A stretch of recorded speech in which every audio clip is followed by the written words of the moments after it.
예수께서 하시는 일, 예수께서 하시는 일이라는 제목으로 하나님 말씀 증거합니다. 오늘 성경 말씀에 보니까 이제 예수님께서 오병이어의 기적을 행하시고 난 후에 이제 이 기적을 체험한 사람들이 예수님께로 와서 막 계속 예수님을 왕삼고 싶어서 예수님을 계속 따라다니면 자기들의 모든 것 해결받을 수 있을 것 같으니까 예수님을 계속 따라다닙니다. 그랬더니 예수님께서 썩을 양식을 위하여 일하지 말고 영생하도록 있는 양식을 위하여 일하라 이렇게 말씀을 하십니다.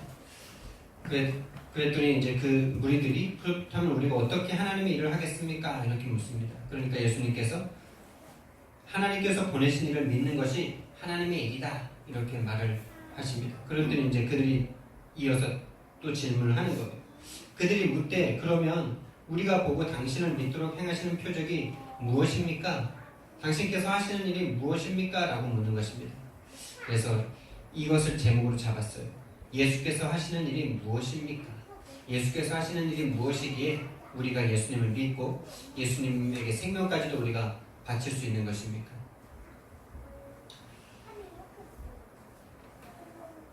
하나님께서 우리를 이 땅에 그냥 어쩌다가 보니까 우연하게 우리를 보내시고 우리가 어쩌다 보니까 엄마 아빠 때문에 태어나서 어쩌다 보니까 예수님을 믿게 된 그런 사람들이 아니라 우리는 하나님의 정확한 계획 가운데 뜻 가운데 창조되었고 예비되어서 이 땅에 온 사람들이라고 말씀하십니다.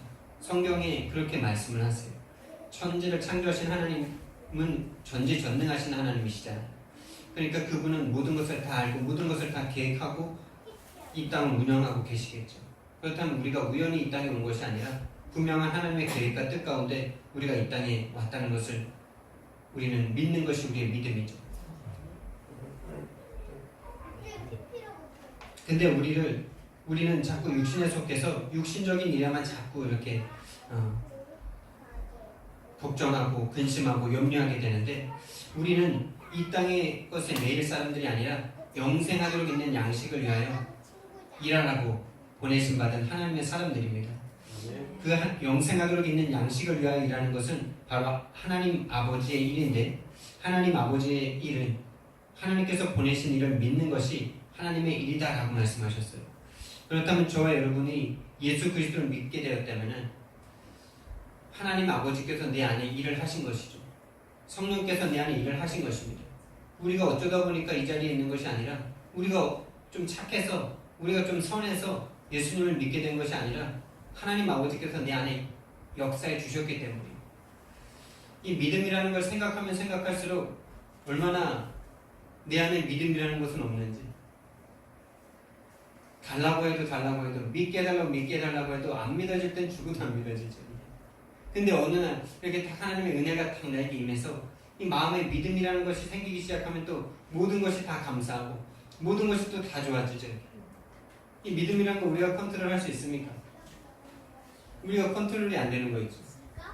믿음은 하나님께서 주시는 것이기 때문에 우리에게 있는 것이 아니기 때문에 우리는 육신에 속해서 하나님을 떠나서 마귀에게 잡혀서 죄에 빠져있는 우리들이기 때문에 절대로 이 하나님을 순전하게 믿을 수가 없는 그런 상태에 빠져있는 우리들임을 알아야 돼요. 오늘 아침에도 제가 이 믿음을 달라고 얼마나 기도를 하는데도 마음에 참된 평안과 평강이 안 생겨지는 나인 거였죠. 교회를 생각할 때 또 이렇게 교회 되어진 일들을 이렇게 생각할 때 하나님께서 하신다는 이 믿음이 자꾸 안 생기고 내가 더 잘해야 되는데 내가 이렇게 해야 되는데 내가 이렇게 못했구나 이런 것들이 자꾸 나에게 찾아올 때 이 믿음이 안 바뀌어요. 자꾸 나를 믿어요. 하나님이 지금 절대 주권과 계획 가운데 인도하고 계신다는 것은 설교 시간에 늘 하면서도 딱 교회 안에 어떤 잘 안 되는 부분들 이런 부분들이 나에게 딱 치일 때 끝까지 이게 나를 붙잡고 안 놓는 거죠. 하나님의 절대 계획과 주권 가운데 분명히 인도되고 있다는 것을 말하고 있으면서도 생각을 하면서도 이 마음에서는 안 믿어지니까 계속 불안하고 계속 내가 뭔가를 못해서 그런 것 같고 어떻게 해야 되나 이런 방법만 자꾸 생각이 나고 안 되는 거 있죠. 저와 여러분에게 정말 하나님이 믿어지는 은혜를 주시기를 예수님 이름으로 축원드립니다. 하나님께서 분명히 하고 계시고 인도하고 계시고 역사하실 것입니다. 그런데 보이는 상황은 자꾸 안 되는 상황들만 보이니까 이 믿음이 아닌 거이죠. 우린 정말 믿음 없어요. 저는 정말 믿음 없더라고요. 여러분들은 믿음이 있는 것 같은데 저는 정말 믿음이 없어요. 얼마나 나 자신을 의지하는지, 얼마나 눈에 보이는 것에 쉽게 속고 쉽게 넘어가는지. 오늘 이 시간에 하나님께서 성령으로 역사하셔서 저와 여러분 안에 하나님을 믿을 수 있는 믿음, 나에게서 벗어나 하나님이 하시겠다는 그 말씀이 믿어지는 그 믿음이 회복되는 축복의 시간 되기를 예수님 이름으로 축원드립니다. 정말로 믿음이 있다면 우리는 생명까지도 바칠 수 있거든요. 근데 이 믿음이 없으면은 정말 복음으로 드러나도 될 이 믿음을 안 믿거든요. 세상 사람들이 곧 죽을 것 같은 사람들도 예수님을 절대로 안 믿어요. 이 믿음이 그런 거예요. 믿음 때문에 생명도 바칠 수 있는 반면 믿음이 없어서 그 믿음이 없어서 죽음 가운데 또 믿음 없어서 또 자살 가운데로 또 갈 수도 있는 인간들이죠. 예, 그런 것입니다. 하나님은 우리 인생을 통해 하나님의 백성을 애굽 땅에서 인도하여 내게 하실 것입니다. 그것이 하나님의 절대 계획이에요. 그것이 하나님이 이 땅을 창조하신 하나님의 이유입니다. 구원이라는 것이 하나님의 소원이죠. 그 일 가운데 우리를 불러주셨어요. 하나님이 모세를 그 저주받은 가문, 레위 가문에서 선택하셨습니다. 보잘것없고 쓸모없는 가문이죠.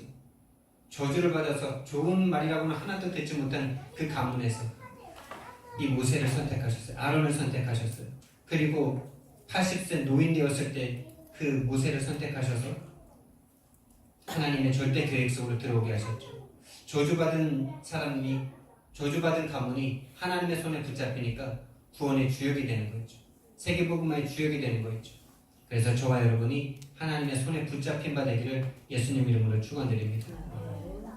하나님의 절대 계획은 이 구원의 일입니다. 모든 인류가 아담과 하와 이후로부터 하나님을 싫어하고 하나님을 미워하고 하나님을 믿지 않는 상태가 되어버린 이 인간들 안에 새 창조를 시작하셔서 새 하늘과 새 땅을 만드시는 것이 하나님의 절대 계획입니다. 그 일 가운데로 들어간다면 우리는 우리의 모든 것을 하나님께서 책임지시고 인도하실 것입니다. 하나님의 절대 계획의 구원이고 세계복음화인데 이 하나님의 절대 계획과 소원을 이루는 키가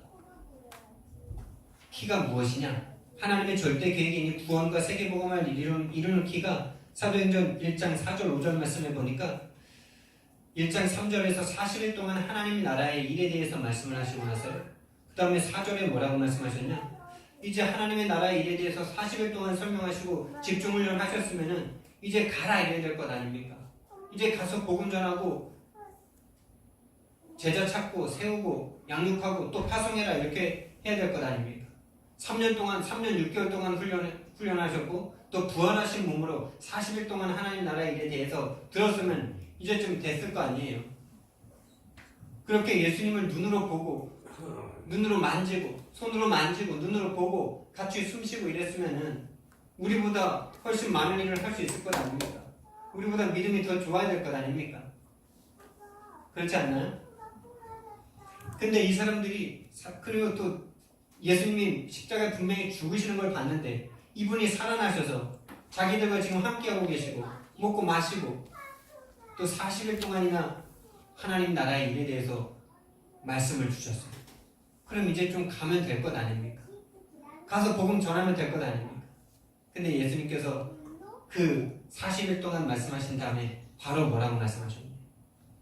예루살렘을 떠나지 말고 기다리라 이렇게 말씀하시는 거죠. 예루살렘을 떠나지 말고 하나님께서 약속하신 것을 받기까지 기다리라. 너희가 몇 날이 못 되어 성령으로 세례를 받으리라 이렇게 말씀하시는 거죠. 여러분 그렇게 40일 동안 부활하신 예수님을 체험하고 만나고 분명히 죽었는데 살아나신 그 예수를 진짜 봤다니까요. 제자들이. 우리는 못 봤잖아요. 근데 제자들이 봤는데 보고서 40일 동안 말씀을 들었는데 그런데도 안 되는 게 뭔지 아세요? 이들의 각인 뿌리 체질이 안 바뀌어요. 그래서 결국에 1장 7절 말씀에 질문하는 질문이 뭡니까? 6절입니다. 이스라엘 나라를 회복하심이 지금입니까? 이렇게 또 묻는 거예요. 네. 각인 뿌리 체질이 안 바뀝니다. 이스라엘 나라를 분명히 회복할 예수님을 붙잡고 있던 그 각인 뿌리 체질이 그 민족의 한이 절대로 안 바뀌는 거죠. 근데 성령으로 세례를 받으리라 말씀하셨어요. 여기서 세례라는 말은 침례라는 말이죠. 물속에 잠겼다가 다시 나오는 것을 침례라고 합니다. 세례라고 합니다. 성령으로 세례를 받으리라는 것은 성령으로 죽는단 말이에요. 성령이 오셔서 너희들을 죽이고 다시 살린다는 말이에요. 물속에 빠졌다가 다시 들어 올린다는 말이에요. 성령이 오셔서 죄인된 우리, 사탄에게 잡혀있는 그들, 여전히 사탄에게 잡혀있는 그 본성, 각인 뿌리 체질을 되어 있는 그것이 예수님, 성령님께서 오셔서 죽여버리시고 다시 살리셔야, 새 사람이 되어야, 새로운 피조물이 되어야만 이들이 드디어 이제 하나님의 일을 할 수 있다는 것입니다. 여러분, 그래서 우리가 정말 하나님 앞에 나는 죽을 수밖에 없는 죄인이구나, 이것을 발견하는 것이 최고 축복인 거예요. 성령이 우리에게 오시면요, 그걸 가르쳐 주십니다. 우리가 아직도 교만하거나, 우리가 아직도 뻗대거나, 우리가 아직도 자만하거나, 이것이 우리에게 있다면 아직도 우리는 아직 멀은 거예요. 아직 우리가 죄인인지 모르는 거예요.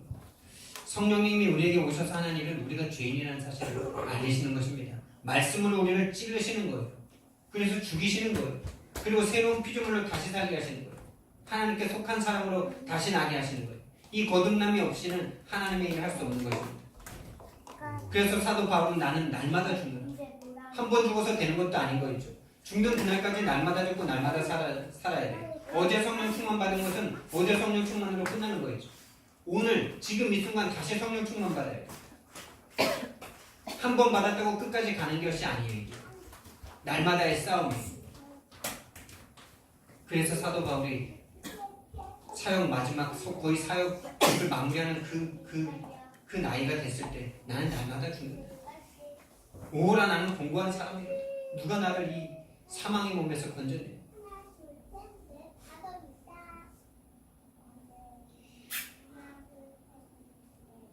성령님께서 오시면 우리를 죽이시고 다시 살리십니다. 죽어야 되는데 안 죽으니까 문제예요. 이 의심하는 나, 불안해하는 내가 사실은 왜 믿음이 안 생기냐? 안 죽어서 믿음이 안 생겨요. 내가 살아있으니까 하나님을 안 붙잡아요. 내 거 계속 붙잡아요.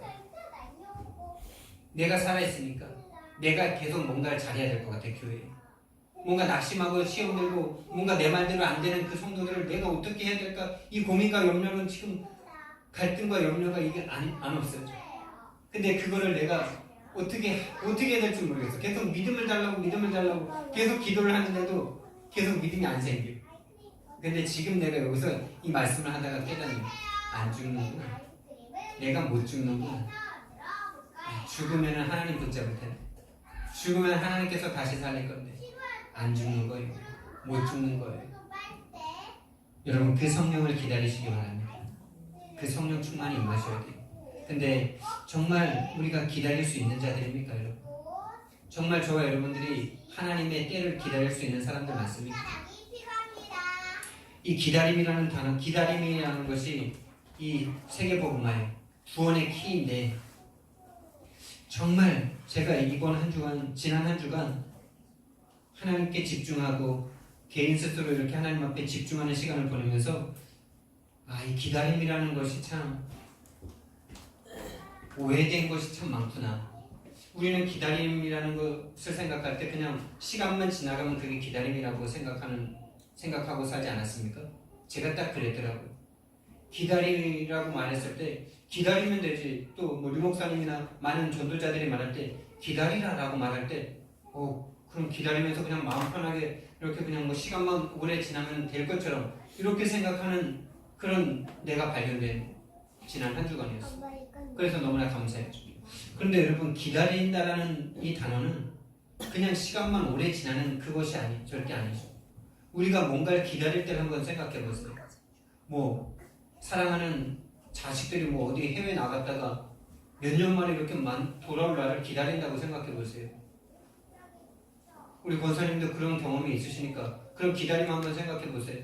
자녀가 들어오는 그날이 딱 정해지면은 그날을 향해서 얼마나 마음이 막 그날을 향해서 딱 24시간 됩니까? 네? 24시간이라는 단어가 이 기다림의 단어가 딱 맞는 단어더라고요. 정말 우리가 기다린다면 24시간 안 된다는 것은 기다림이 아니죠. 그만큼 안 소중한 것을 기다릴 때 24시간 안 되겠죠. 뭐 별로 뭐 과자 한 봉지 준다 그러면 그날을 기다리는데 24시 되겠습니까? 근데 정말 내 생명과도 같은 그 일, 아니면 그런 일들이 내 앞에 딱 기다리고 있다면 우리는 거기에 24시간 될 수밖에 없겠죠. 뭐 종혼한 처녀가 이제 결혼 날짜를 받아놓은 처녀가 또 남자가 총각이 그 결혼 날짜를 잡아놓으면 일생일대의 응답이기 때문에 오로지 거기에만 정신이 가 있잖아요. 그런 기다림. 여러분 정말 그런 기다림으로 하나님의 약속을 기다리신 적이 있으십니까? 최근에 그러신 적이 있으십니까? 우리가 정말 은혜 받았을 때 조금 그런 기간이 있었죠. 하나님이 은혜가 막 나에게 있을 때, 근데 그 은혜 때문에 막 뜨거운 것은 있었어도 하나님의 약속하신 것을 기다리는 그 기다림은 사실은 제가 별로 생각한 적이 없었던 것 같아요. 여러분 우리는 새로운 기다림을 다시 시작해야 됩니다. 정말 우리가 현장 나가는 것도 중요하지만은 이 기다림 없이 현장을 나가는 것은 참 제가 그래서 지난 한 주간에는 현장을 일부러 안 나가게 됐는데요. 이 기다림 없이 현장에 나가는 것은 동기구나. 100% 동기. 뭔 소리인지 아시겠습니까? 정말로 성령께서 역사하셔서 한 제자를 만나게 하실 것이라는 이 기대와 정말 이것에 대한 가슴 부푼 그 가슴 뛰는 그런 기다림이 내가 24시간 안 되는 가운데 나가는 것은 그 기다림을 맞이하기 위한 시간일 뿐인 거죠. 그 기다림 없이 현장 나가는 것은 믿음 없이 현장 나가는 것과 마찬가지죠. 육신적인 동기를 믿음이라고 우리는 생각하죠. 정말 그 기다림이 없는 현장은 믿음이 아니죠. 제가 그걸 발견했어요. 이 기다림이라는 단어가 엄청난 단어구나 이게. 우리 지금까지 너무나 오해하고 살았구나. 정말 기다리지 못하는 이 인간이었구나. 저였구나. 나였구나. 여러분 기다림이 곧 믿음입니다. 기다릴 수 있습니까? 그게 믿음이에요. 여기에는 두 가지 기다림을 말하는 거예요. 지금 나에게 당장 오지 않지만 언젠간 주실 거라는 그 오랜 기간 기다리는 그 기다림도 기다림이겠죠. 그러나 정말 기다림은 그 오랜 시간 동안 그것에 대해서 생각도 없이 있는 기다림을 말하는 게 아니겠죠. 그걸 정말 믿음으로 기다린다면, 정말 가슴뛴으로, 정말 거기에 24시간 되어져서 하나님 어떻게 그걸 성취하실까? 어떻게 나에게 주실까? 이것을 정말로 계속 바라고 그것을 준비하지 않겠습니까? 우리 자녀가 유학 갔다가 돌아오는데 그 자녀에게 줄 옷도 사고 음식도 하려고 음식도 준비하고 이런 준비가 기다림이잖아요. 자녀가 올 건데 그냥 계속 잠만 자. 아무것도 안 하고 있어. 그게 기다림일까요? 무관심 아닐까요? 우리는 무관심을 기다림이라고 생각하고 있지 않아요. 그러니까 하나님의 역사와 내가 상관이 없는 거죠.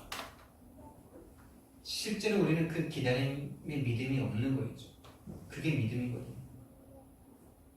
그 눈에 보이지 않는 하나님이 분명히 역사하셔서 내 모든 문제 해결하실 거라는 이 믿음이 정말 있다면 그 하나님을 향한 내 믿음이, 내 기다림이 오늘 설렐 건데요.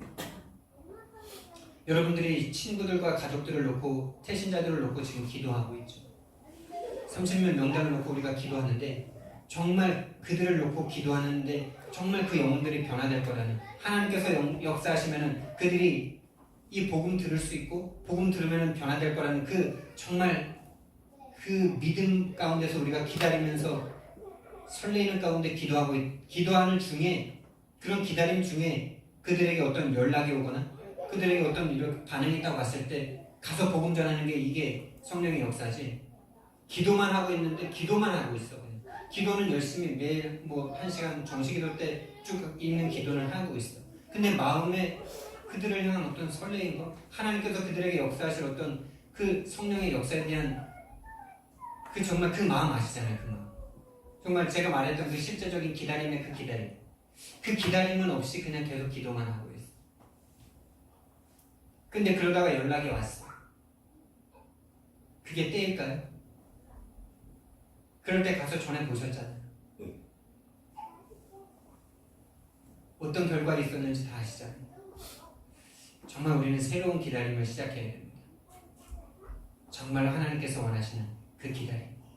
이 제자들에게 너희가 성령을 받으면 권능을 받고 예루살렘과 온 유대와 사마리아와 땅끝까지 이르러 내 증인이 될 것이다 라는 이 말씀이 이 제자들에게 잡혀졌어요. 그래서 모이면 안 되는데 모이면 생명의 위협도 받을 수 있는 이 시간표에 이들이 24시간 할 수 있는 기다림의 상태가 된 거예요. 그 기다림이 열흘이라고 말을 하고 있죠. 열흘이든 며칠이든 그것은 그렇게 중요한 것이 아니겠죠. 열이라는 그 단어가 가지고 있는 의미가 더 크겠죠. 하나님의 꽉 찬 시간. 그 기다림 속에 하나님의 성령 충만이 임하고 그때 이 제자들은 변화받게 됩니다.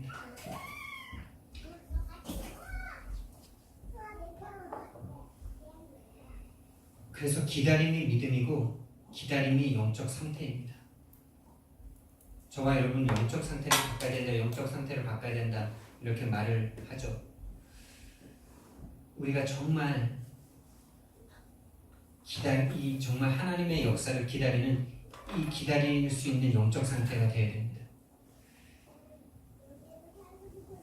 하나님이 천하보다 귀한 한 영혼을 붙일 수 있는 사람인가 아닌가? 그것은 곧 이 기다리고 있는 사람인가 아닌가이겠죠. 정말 하나님께서 나에게 영혼 붙일 것에 대한 이 정말 천하보다도 귀한 한 영혼을 붙일 것에 대한 가슴 떨리는 기다림이 있는 사람. 정말 그 기다림이 있습니까? 그 기다림 가운데 현장 나가고 있습니까? 아니면은 의무적으로 교회 부흥시켜야 되니까 하라니까 해야 하니까 그런 가슴 떨림 없이 그런 의무감과 일로 우리가 현장을 나가고 있다면 아직까지 우리는 준비되어야 되는 시간표 가운데 있는 사람들이겠죠. 정말로 제가 지금 저에게 메시지를 하고 있는 거예요. 그런 가슴 떨리는 기다림이 없다면 정말 성령님께서 나에게 역사하실 것에 대한 그 몸의 불만, 정말 정원한 처녀가 결혼 날짜를 기다리는 그 기다림이 없는 상태라면 사실은 우리는 믿지 않고 있는 것이죠. 믿지 않고 있는 거잖아요. 정말 믿는다면 가슴이 떨려야 되잖아요. 하나님께서 성령으로 역사하셔서 내 인생 가운데 세계복음화할 예루살렘과 온 유대와 사마리아와 땅 끝까지 이르러 내 증인이 되게 할 것이라는 정말 믿음이 있다면 여러분 우리 가슴 떨려야 되는 것 아닙니까? 가슴이 막 두근두근 막 그거 언제 주실까? 언제 내 경제 문제 해결하실까? 이게 아니라 언제 정말 그 속에 들어가면은 얼마나 좋을까? 그 속에 들어가면은 정말 하나님께서 내 모든 것도 다 책임지신다고 하셨는데 정말 우리가 믿음이 없다는 게 기다릴 수 없구나, 기다리지 않는구나, 정말 하나님이 말씀하시는 그 기다림이 없구나라는 것을 통해서 정말 내 안에 믿음이 없구나라는 것을 또 발견하는 지난 한 주간이었어요. 그래서 정말 이 기다림을 새롭게 시작하면서 이 기다림 달라고 기도해야 되겠다. 내가 어디를 가든지 누구를 만나든지 하나님께서 역사하실 그 만남 가운데 이 복음이 전달되어지고 이 복음 받을 사람과의 만남을 늘 기대할 수 있는, 늘 기대하는 이 기다림으로 이번 한 주간 살아야 되겠다. 이런 마음을 제가 마음에 가졌어요. 이 기다림이라는 새로운 은혜를 주셨어요. 근데 우리는 기다릴 수 없는 영적 상태에 늘 빠져있죠. 다른 것에 집착할 수밖에 없는 우리들이죠. 내 문제, 내 경제적인 문제, 내 육신적인 문제, 내 일신상의 문제, 내 가족의 문제, 내 건강의 문제, 그런 것들로 인한 근심, 염려, 걱정 이런 것들 때문에 하나님에 대한 두근거리는 기다림이 싹 사라집니다. 육신 중심, 물질 중심, 성공 중심, 나 중심 이런 것들이 우리의 기다림, 하나님에 대한 사실적인 기다림을 다 빼앗아가는 거죠. 이번 한 주간 저와 여러분들이 정말 사실적인 기다림, 이 가슴 두근거리는 이 기다림이 시작되기를 예수님 이름으로 축원드립니다. 우리는 또한 무엇을 기다려야 되느냐? 오늘 성경 말씀에 예수님께서 이 질문을 한 이 사람들에게, 제자들과 무리들에게 하나님, 예수님께서 하시는 일이 그럼 무엇입니까? 모세는 우리에게 떡을 주었는데, 광야에서 만나를 주었는데, 당신은 우리에게 어떤 걸 하실 것입니까? 라고 질문을 합니다. 그랬더니 예수님께서 하나님께서 주시는 떡은 생명의 떡이다 이렇게 말씀하십니다. 하나님께서 너희에게 주시는 것은 아버지께서 너희에게 하늘로부터 참떡을 주시나니 하나님의 떡은 하늘에서 내려 세상에 생명을 주는 것이니라 라고 말씀하십니다. 모세가 너희에게 하늘로부터 떡을 준 것이 아니다. 하나님 아버지께서 너희에게 하늘로부터 참떡을 주신데 이 참떡이 곧 나다 이렇게 말씀하신 거예요. 그러니까 이 제자들의 질문에 내가 이 땅에 왔다라고 말씀하시는 거죠. 내가 이 땅에 찾아왔다. 하시는 일이 뭡니까? 내가 왔다. 내가 너희들에게 생명을 주려고 온 하나님의 떡이다 라고 말씀을 하고 있는 것입니다. 정말 이 예수님을 통한 우리에게 생명 주시려고 하늘의 보좌를 버리고 이 땅에 오신 예수님이라는 이 생명의 떡을 저와 여러분들이 날마다 먹을 수 있길 바랍니다. 이 떡으로 인한 참된 만족이 생겨지길 바랍니다. 이 생명이 정말 생명으로 느껴지시기를 바랍니다. 이 생명이 생명으로 느껴지는 그 은혜, 그 성령의 충만, 그 성령의 역사가 저와 여러분에게 일어나길 바랍니다. 그래서 오늘 성경 말씀에 보니까 33절의 말씀에 보니까 하나님의 떡은 하늘에서 내려 이렇게 말씀하셨어요. 하늘에서 내려. 이거를 신학에서는 그리스도의 비하라고 하거든요. 하늘에서 그리스도를 땅으로 내리셨어요. 하늘의 그 모든 영광을 다 버리고 땅에 내려오게 하신 거예요. 땅의 사람이 되게 하신 거예요. 인간의 몸을 입게 하신 거예요.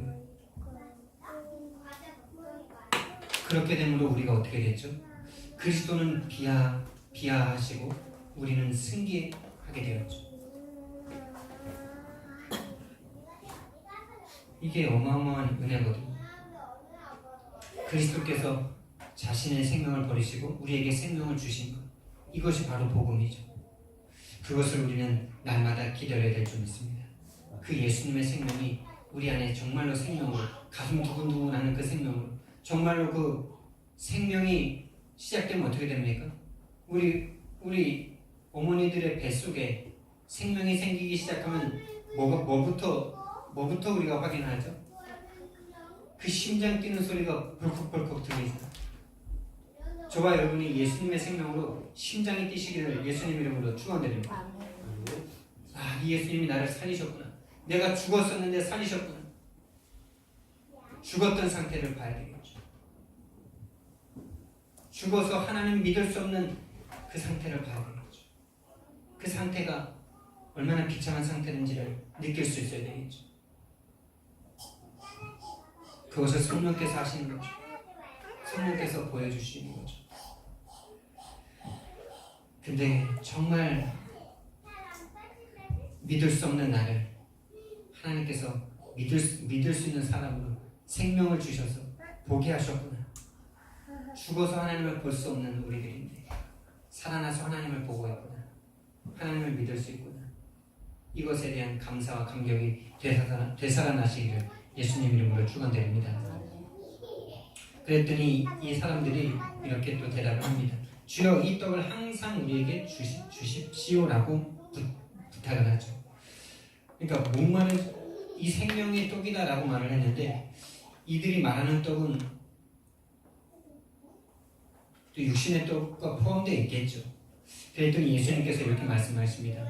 나는 생명의 떡이니 내게 오는 자는 결코 줄이지 아니할 터이요 나를 믿는 자는 영원히 목마르지 아니하리라. 여러분 예수님이 주신 이 생명으로 말미암아 정말로 목마르지 않으시기 바랍니다.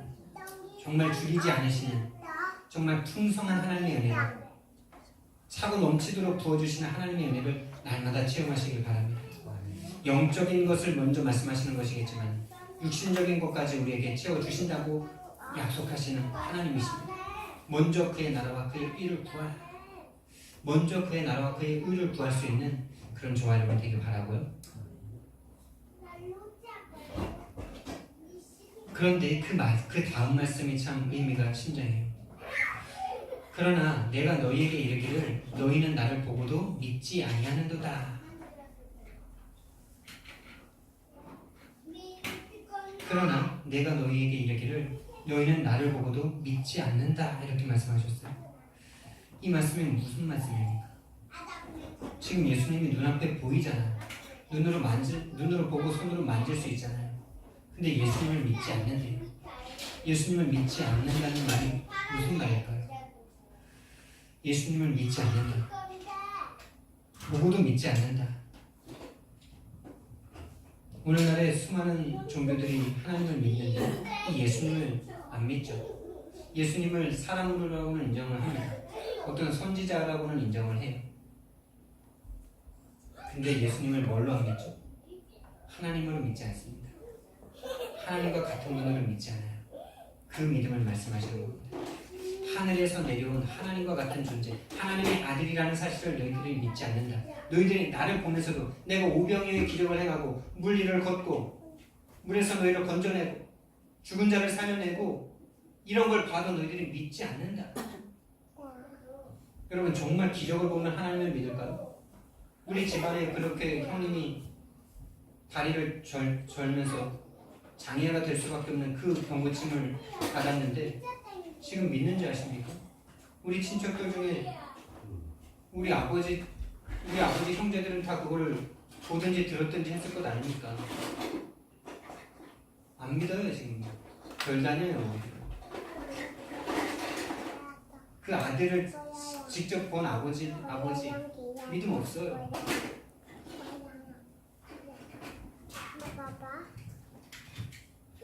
이게 저주의 상태 아닙니까? 이게 참 인간의 상태 아닙니까? 눈에 보이는 것만 쫓는 육신이 되어버린 인간의 참담한 현실을 지금 예수님께서 말씀하는 것 아닙니까?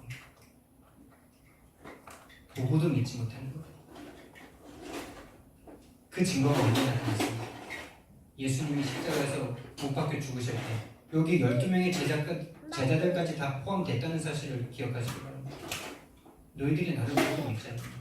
예수님께서 분명히 십자가 달려 죽으시기 전에 최소한 3번 이상 내가 고난받고 죽고 다시 살아날 거라는 말을 3번 이상 말씀하셨는데 중요한 포인트마다 말씀하셨는데 제자들이 예수님 죽을 때 한 명도 믿지 못했어요. 죽으면 끝이다라고 생각했어요. 다 도망갔습니다. 부활할 걸 기다리면서 기다리는 사람은 단 한 명도 없어요. 여러분 정말 이거는요 온 인류에게 하시는 하나님의 말씀이 너희들 믿을 수 없는 상태야 지금. 믿을 수 없어 너희들. 믿지 못해. 근데 저와 여러분이 믿음을 가졌잖아요. 여러분 이 믿음 가진 게 얼마나 큰 축복인지 이해가 되십니까?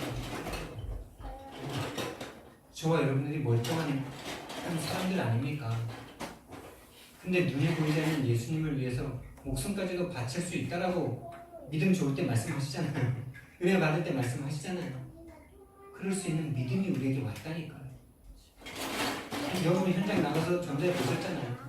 얼마나 많은 사람들이 예수님을 비웃고 예수님을 믿지 않는지 여러분 체험하셨잖아요. 여러분의 친구들이 여러분들이 당연하게 믿는 이 예수를 보험으로라도 안 들으려고 그러잖아요. 보험으로라도 믿어 놓는 게 나을 것 같은데 죽어도 안 믿잖아. 이게 인류의 상태예요. 사탄에게 붙잡혀 있는 인류의 상태. 단 한 사람도 예수님을 믿지 않아요. 12 제자들이 예수님과 동거동락했는데도 예수님 못 믿어요. 예수님이 분명히 말씀하셨잖아요. 내가 대제사장들과 서기관들과 바리새인들에게 고난받고 죽고 다시 살아날 3일 만에 다시 살아날 것이다. 3번 말씀하셨습니다. 근데 믿었나요? 예수님이 십자가에 처절하게 돌아가실 때 단 한 사람도 믿지 못했죠.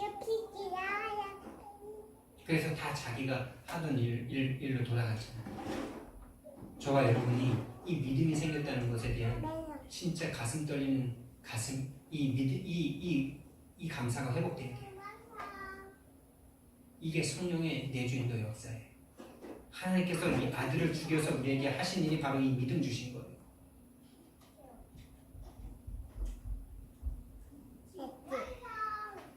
눈에 보이는 것만 볼 수가 없어요. 절대 눈에 보이지 않는 예수님이 하나님이라는 사실은 보지 못하는 그런 육신된 창세기 6장 3절에서 인간이 육신이 되었다라는 그 상태.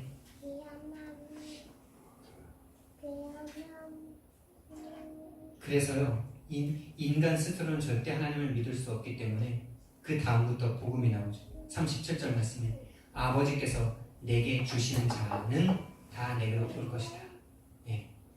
아버지께서 내게로 주시는 자만 내게로 올 것이다 라는 말이에요. 그러니까 저와 여러분이 하나님을 믿게 됐다는 건, 예수님을 믿게 됐다는 건, 저와 여러분이 지금 이 자리에 앉아 있다는 것은 하나님이 나를 보내신 것이라는 놀라운 사실입니다. 우리가 어쩌다 보니까 실패해서, 부모님 잘 만나서, 아니 뭐 어떤 다른 이유 때문에 온 것이 절대 아니고 하나님이 나를 보내셨기 때문에. 44절 말씀에서는 나를 보내신 아버지께서 이끌지 아니하시면 아무도 내게로 올 수 없다. 65절 말씀에서는 또 이르시되 그러므로 전에 너희에게 말하기를 네 아버지께서 오게 하여 주시지 아니하시면 누구든지 내게 올 수 없다 하느니라. 요한복음 15장 16절에서는 너희가 나를 택한 것이 아니요 내가 너희를 택하여 세웠나니. 할렐루야. 저와 여러분이 어쩌다가 하나님의 택하심을 입어서 하나님께 보내심을 받아서 아무도 올 수 없는 그 길 가운데 우리가 왔습니까? 절대로 이해나 절대로 설득이나 절대로 말로 하나님께로 올 수가 없고요. 하나님께서 보내신 자는 하나님께로 옵니다. 또 그런 사람은 절대 하나님께서 놓치지 않는다라고 말씀하셨어요. 그래서 우리가 현장에 많은 사람들이, 많은 친구들이 있고 많은 전도하고 싶은 대상자들이 있죠. 그러나 그 사람들이 내게 소중한 사람이라고 해서 소중한 사람 꼭 구원받아야 되는 것입니까? 물론 그런 마음 가지고 기도해야 되겠죠. 그러나 정말 그 사람이 하나님께서 보내신 하나님의 선택을 받은 사람인가 아닌가, 이게 더 중요하겠죠. 그리고 하나님께서는 먼저 우리에게 이 하나님 안에서의 이 제자들 안의 사랑을 먼저 말씀하셨거든요. 그래서 너희들이 서로 사랑할 때 세상이 너희들을 보고 내 제자인 줄 알 것이다 라고 말씀하셨죠. 정말 우리 안에 이 선택받은 이 믿음의 한 사람이라는 이 사실 때문에 내 옆에 있는 한 사람이 정말 귀하게 보입니까? 정말 귀하게 보입니까? 그런 사랑이 있습니까? 내 이웃을 내 몸과 같이 사랑하라고 말했을 때 그 이웃이 저 불신자 이웃을 말하는 게 아니에요. 물론 불신자 포함입니다. 근데 하나님께서 말씀하시는 이웃, 제 1차적인 이웃은 하나님을 믿는 성도들의 이웃입니다. 그 마귀 자녀를 우리가 어떻게 정말 몸과 영혼을 다해서 사랑할 수 있겠습니까? 복음 전해주는 것 외에 뭐가 사랑이겠습니까? 살지 않은 시체를 어떻게 사랑할 수 있습니까? 정말로 영적인 눈이 있다면.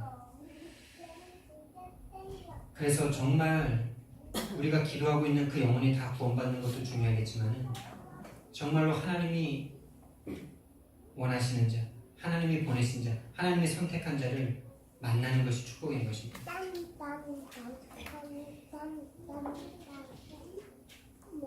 그래서 아버지께서 주시는 자는 다 내게로 올 것이요 내게 오는 자는 내가 결코 내쫓지 아니하리라. 저와 여러분 이 자리에 있는 것 낙심할 일도 많고 시험될 일도 많은데 그런 모든 것들을 끝내고 그 모든 것들을 통과하고 지금 이 자리에 있다는 것은 최고의 은혜인 거죠. 그보다 더 큰 은혜가 없습니다. 이 큰 은혜가 발견되시기를 바랍니다. 내가 어쩌다 보니까 우연히 온 게 아니에요. 부모님이 기도해서 온 것도 아니에요. 나를 선택하셨기 때문에 기도하게 하신 거죠. 선택하신 자를 구원하기 위해서 기도하는 자들을 세우신 거예요. 선택이 먼저지 기도가 먼저가 아니에요. 하나님의 절대 주권 가운데 그 한 사람을 구원하기 위해서 기도를 하는 사람들을 세우시는 거죠. 그래서 에베소서 1장 3절에서 5절에서는요. 우리의 구원이 창세 전이랍니다. 우리를 선택하신 것이 창세 전이에요. 그리스도 안에서 우리를 예정하신 것이 창세 전입니다. 근데 많은 사람들이 이 예정론에 대해서 하나님을 욕하기도 하고 이 예정이라는 것에 대해서 예정이라는 것 때문에 지금까지도 이 신학의 싸움이 계속되고 있거든요. 예정했으면 하나님이 그러면은 구원 안 할 사람도 그러면은 다 예정하셔가지고 그럼 하나님 그런 하나님이 사랑이냐 이러면서 이렇게 이제 따지고 들어. 이런 부분에 대해서는 참 전능하시고 전지전능하신 하나님을 우리가 판단하고 우리가 잴 수 없는데 그런데 최대한 이해는 해야 되겠죠. 성경이 말하는 거니까요. 근데 그 하나님이 사랑이 아니다라고 말하는 그 사람들은 그럼 자기들이 은혜 받으면 되는 거잖아요. 자기들이 예수님 믿으면 되는 거잖아요. 구원의 길이 열려 있는데 왜 믿지 않으면서 하나님은 사랑이 아니다라고 말을 하고 있습니다. 근데 분명히 하나님은 예정하시고 분명히 계획하신 가운데 이 지구를 움직이고 계시지 계획하지 않는 상태에서 그냥 일어나는 일들에 대해서 뒤에 처리하시는 그런 하나님이시라면 전능자가 아니시겠죠. 어떤 절대적인 계획 가운데 처리하시는 분밖에 되지 않겠죠. 만약에 예정하지 않으시고 예수님께서 십자가에 못 박히고 믿는 자들만 예수님께서 구원하셨다면 만약에 이런 일이 벌어지면 어떡하겠습니까? 예수님이 분명히 십자가에 못 박혀 죽으셨어요. 우리의 죄를 위해서. 근데 이 세상 사람들 중에 한 명도 예수님을 안 믿어.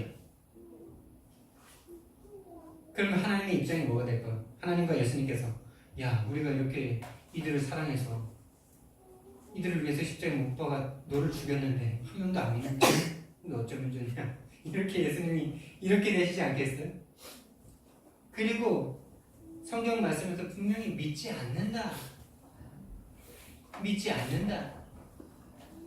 예수님이 십자가에서 못 박혀 죽었다는 걸 정말 믿습니까? 저와 여러분이 믿은 게 진짜 믿어져서 우리가 믿을 수 있어서 믿었습니까? 예수님이 십자가를 믿는다는 건 내가 죄인이라는 사실을 인정하는 것이고 예수님이 십자가에서 못 박혀 죽지 않으면 내가 지옥 갈 수밖에 없는 죄인이라는 것을 인정하는 것이 믿음인데 그걸 인정하는 인간들이 없잖아. 그러니까 하나님께서 선택하지 않으면 믿을 수 없기 때문에 선택한 그들을 위해서 십자가 못 박혀 죽으신 거예요.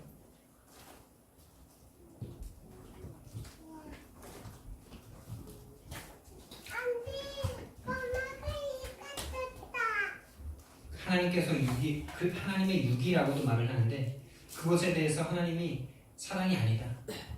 이렇게 말하는 공격이 지금도 계속되고 있고 우리 마음속에도 그러면은 그건 어떻게 되는 거냐 이런 생각이 지금도 우리 솟아오르죠. 지금 제가 말하고 있으면서도 그런 생각이 드니까. 근데 그 부분에 대해서 우리가 결론부터 말씀드리자면 100% 우리가 알 수 없습니다. 그런데 우리가 우리 입장에서 하나님을 조금 더 말을 해보자면 하나님은 그러니까 하나님이 만드신 법에 의해서는 다 죽여도 상관이 없잖아요. 그것을 먹는 날이 정령 죽으리라고 하셨으니까 하나님의 창조자시잖아요. 그리고 인생의 인본주의적인 생각이 우리에게 자꾸 우리에게 부딪히는 건데 우리 인생이 귀하게 자꾸 생각되잖아요. 근데 성경에서 지난주에 우리가 시편 말씀을 본 것처럼 인간은 흙이잖아요. 티끌이잖아요. 근데 우린 티끌이 자꾸 중요해. 티끌이 자꾸 중요하죠. 흙이 자꾸 중요해지죠. 그냥 죽여도 상관없는 다 그냥 그런 인간들인데 하나님께서 그 중에서 선택한 자들을 살리시는 거죠. 이렇게밖에 얘기를 할 수가 없어요. 하나님 위에서 판단하려고 하지 마시기 바랍니다. 그게 창세기 3장이죠. 하나님께서 흙으로 만든 인간들을 우리를 구원하시기 위해서 십자가에 죽으셨어요. 그리고 선택한 그들을 살리셨어요. 그게 저와 여러분입니다. 그래서 기독교는 태생적으로 고난이 따라요. 핍박이 따라요. 어쩔 수가 없어요. 나와 함께 고난을 받으라.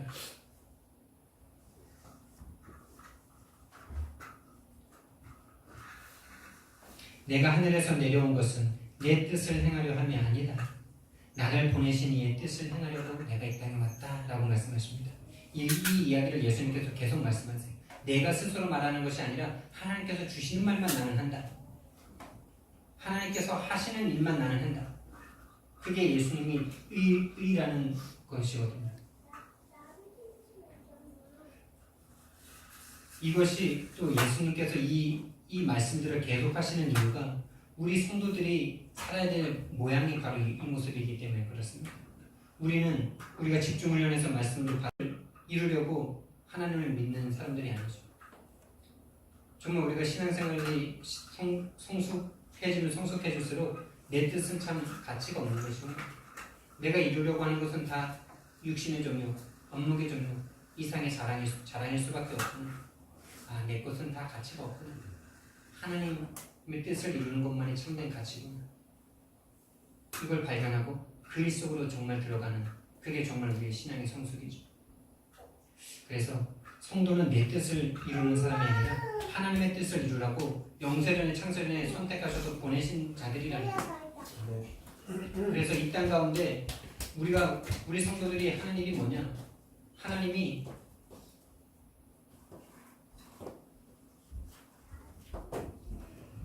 하나님이 너희들을 심판해도 너희들은 할 말이 없다라는 것을 우리가 보여줘야 되는 사람들이죠. 너희들이 믿지 않지 않느냐라는 것을 확증시켜줘야 될 사람들이죠. 우리가 복음 전했는데 너희들 믿지 않았잖아. 이걸 확인시켜주는 일이에요. 우리가. 그래서 우리가 그들을 구원하지 못한 게 죄가 아니라 복음을 말하지 않은 게 죄예요. 그들이 믿지 않은 것은 우리에게 책임이 없어요. 근데 그들에게 이 복음을 말하지 않은 것은 책임이 있어요. 그들이 듣고도 믿지 않으면 그들을 심판할 하나님의 근거가 생기는데 그들이 한 번도 듣지 못하면요 심판할 근거가 없어지죠. 이것도 저의 짧은 생각입니다. 일리가 있는 생각들이죠. 일리가 있는 신학들이죠. 성도는 하나님의 뜻을 이루라고 이 땅에 보냄받은 하나님의 사람들입니다. 하나님 아버지의 뜻은 그럼 무엇이냐? 하나님 아버지의 뜻은 그 다음 절부터 나오는데 나를 보내신 이의 뜻은 내게 주신 자 중에 내가 하나도 잃어버리지 아니하고 마지막 날에 다시 살리는 이것이니라. 나를 보내신 이의 뜻은 내게 주신 자 중에 내가 하나도 잃어버리지 않고 마지막 날에 다시 살리는 이것이다. 그래서 베드로전서 1장 9절 말씀에서는 우리의 믿음의 결국, 우리의 믿음의 목적이 영혼의 구원이다. 믿음의 결국 곧 영혼의 구원을 받습니다. 이렇게 말씀하십니다. 내 아버지의 뜻은 아들을 보고 믿는 자마다 영생을 얻는 이것이다. 마지막 날에 내가 이를 다시 살리리라. 그래서 성도들은 다 얻은 자입니다. 이 뜻 가운데로 들어갔잖아요. 우리의 구원은 취소될 수도 없고 가다가 낭망할 수도 가다가 취소될 수도 없고 가다가 떨어질 수도 없고 그래서 성도의 견인이라는 단어가 있죠. 성도를 딱 구원한 성도들은 하나님께서 딱 견인차가 끌고 가듯이 간다는 거예요. 하나님의 계획은 실패하지 않는다는 것입니다. 전지전능한 하나님의 계획이 실패할 수가 없겠죠. 실패할 것이라면 하나님이 아니시겠죠. 그러니까 믿다가 예수님 안 믿고 죽을 때까지 그 상태로 안 믿고 죽는 사람은 믿었다 예수님을 안 믿는 것이 아니라 안 믿는 상태로 교회 다니다가 안 믿는 상태가 드러났고 끝까지 못 믿을 뿐이에요. 믿다가 안 믿는 게 아니에요. 근데 정말 그 속에 믿음이 조금이라도 있었다면, 겨자씨만한 믿음이라도 있었다면 반드시 그 인생을 통해서 그 인생을 돌고 돌게 하셔서라도 믿게 하시는 것이 하나님의 역사죠.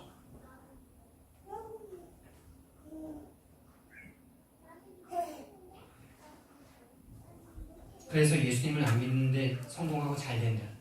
그 사람은 저주를 받은 사람이죠. 예수님을 부인하고 예수님을 믿다가 안 믿었는데 실패한다. 정말 구원받은 사람일 수 있죠. 정말 구원받은 사람이니까 하나님께서 육신적인 실패시키셔가지고 다시 그 믿음을 회복하게 하신 거죠. 그 이전보다 더 크게 쓰실 하나님의 계획이 있으신 거죠. 베드로가 예수님을 부인하고 나니까 부인하고 난 그 베드로가 더 크게 쓰임받는 거죠. 그래서 우리가 성도가 되었다. 다 받은 겁니다. 더 이상 어떤 것도 고민될 게 없어요. 참 행복자인 것입니다. 그래서 신명기 33장 29절 말씀에서는 우리의 구원이 너무나도 이렇게 완전하기 때문에 이스라엘이여 너 같은 행복자가 누구냐 이렇게 말을 합니다. 이 말씀을 우리가 같이 좀 제가 찾아서 읽어드리겠습니다. 신명기 33장 29절 말씀.